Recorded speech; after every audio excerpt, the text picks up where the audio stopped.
With that, we go to the gentleman from Tennessee, Mr. DesJarlais. Thank you, Mr. Chairman, and I thank the witnesses for appearing here today. We start a lot of these hearings saying we don't want this to turn political, but we're almost in kind of a strange parallel universe today where Democrats and Republicans alike are in agreement that what has happened here just shakes the very foundation of what this country was built on. People are here today to get answers about what the outcome of this is going to be and who's going to be held responsible. We all trotted off to our high school government classes and history classes, and we were told what a great country we are because of the freedom we have, the freedom of the First Amendment, freedom of speech, the right to hold elections without fear of tyranny or being oppressed. But now we have a federal agency that has admittedly targeted, in this case, conservative groups. And I think both sides are equally concerned because this could go either way.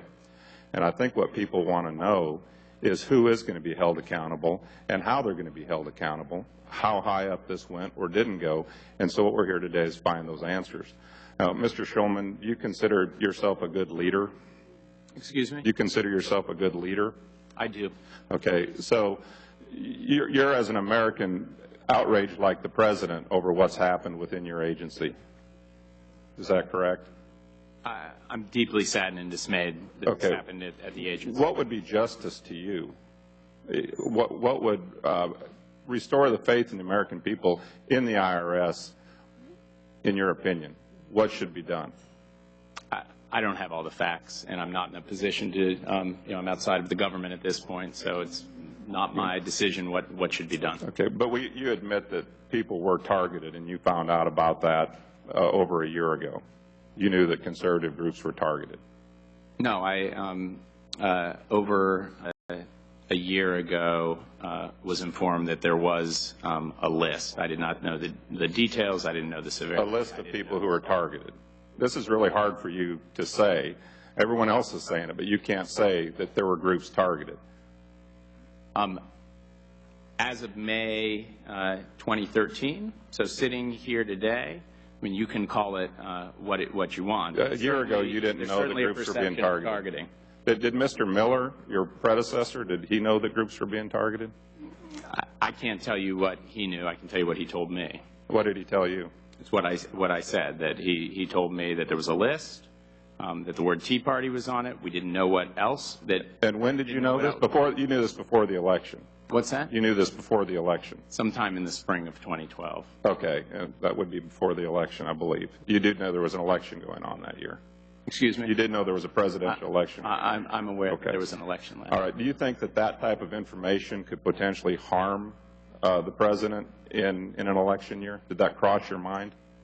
No, that did not cross my mind. I was the commissioner of the Internal Revenue Service, and when I got a piece of information of concern, I viewed my obligation not to think about elections, but to think about, once information came to me, was it being handled properly? And as I've said before, I've been told that it had been stopped or was in the process of being stopped, and that And as a good leader, that was good enough for you?